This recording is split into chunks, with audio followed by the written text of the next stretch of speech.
ನಮಸ್ಕಾರ ಎಲ್ಲರಿಗೂ. ಸೊ ಹಿಂದಿನ ವಿಡಿಯೋನಾಗ ನಾವು ಸೂರ್ಯಗ್ರಹದ ಬಗ್ಗೆ ಅಗದಿ ಅಬ್ಸ್ಟ್ರಾಕ್ಟ್ ರೂಪ್ನಾಗ ಸಿಂಪಲ್ ಆಗಿ ತಿಳ್ಕೊಂಡ್ವಿ. ಹಂಗ ಈಗಿನ ವಿಡಿಯೋನಾಗ ನಾವು ಚಂದ್ರಗ್ರಹದ ಬಗ್ಗೆ ತಿಳ್ಕೊಳ್ಳಿಕ್ಕೆ ಪ್ರಯತ್ನ ಪಡೋಣ. ಹಾಗೇನ್ ನಮ್ ಜೋಡಿ ಚಂದ್ರಗ್ರಹದ ಬಗ್ಗೆ ನಾವು ಮಾತಾಡೋದಾತಂದ್ರ ಫಸ್ಟ್ ಅವನ ಒಂದು ಧ್ಯಾನದ ಮುಖಾಂತರ ನಾವು ಸ್ಟಾರ್ಟ್ ಮಾಡ್ಬೋದು.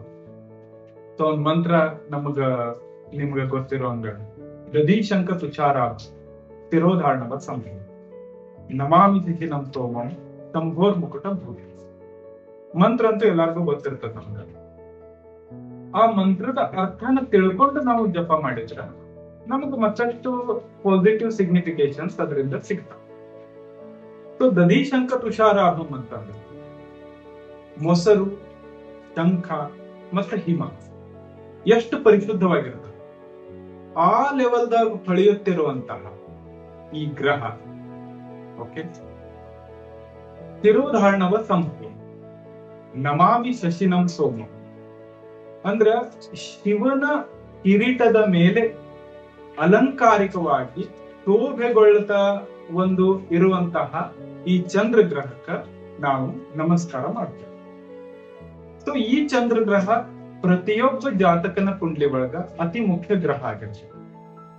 ಆಗಲೇ ನಾ ಹೇಳಿರೋ ಹಂಗ ಒಂದು ರವಿ ಮತ್ತ ಚಂದ್ರ ಎರಡು ಅತಿ ಮುಖ್ಯವಾದ ಗ್ರಹಗಳಾಗಿರ್ತವೆ. ಸೊ ಚಂದ್ರ ಅಂದ್ರೆ ಏನು ಅನ್ನೋ ಪ್ರಶ್ನೆ ಬರ್ತದೆ.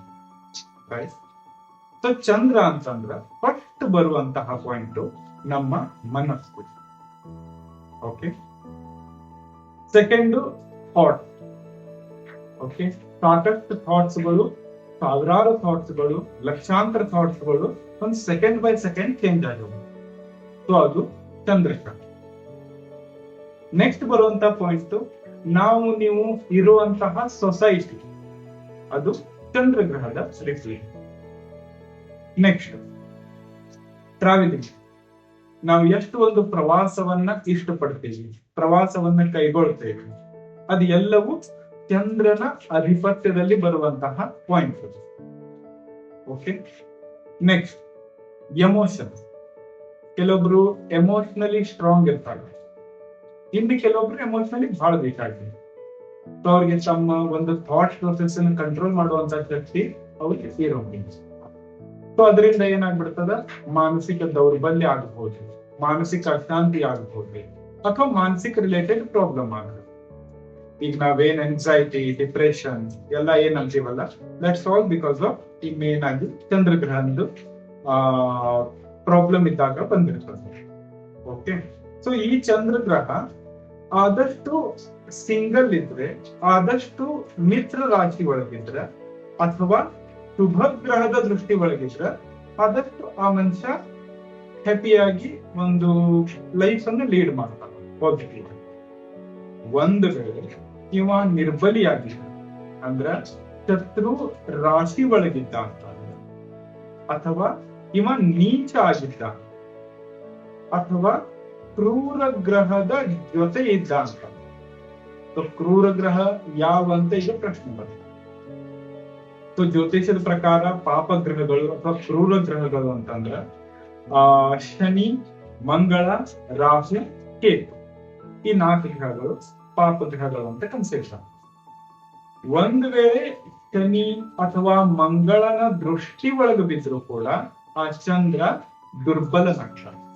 ಅವಾಗ ಆ ಜಾತಕನ ಮನಸ್ಸಿನ ಮೇಲೆ ನೆಗೆಟಿವ್ ಆಗಿ ಪರಿಣಾಮ ಆಗುವಂತ ಚಾನ್ಸ್ ಬಹಳ ಇರ್ತದೆ.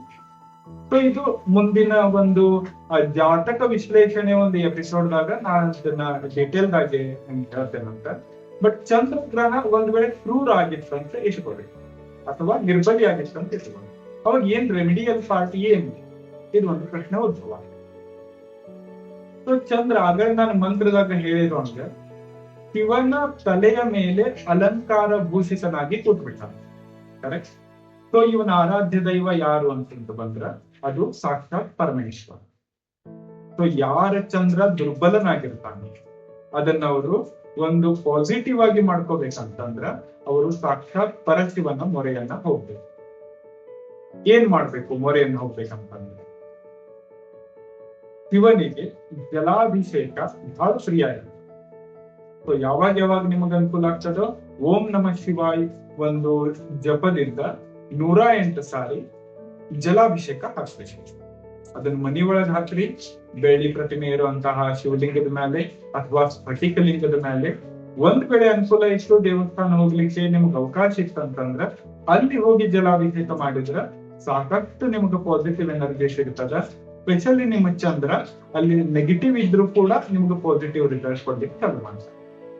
ನಿಮಗ ಟ್ರಯಲ್ ಮಾಡಿ ಕೂಡ ಇದನ್ನ ನೋಡ್ರಿ, ನೀವು ನಿಮಗೆ ಅನುಭವ ಬರ್ತದ. ಡೆಫಿನೆಟ್ ಆಗಿ ನೀವು ಅದನ್ನ ಕಂಟಿನ್ಯೂ ಮಾಡ್ಬೇಕು. ಓಕೆ.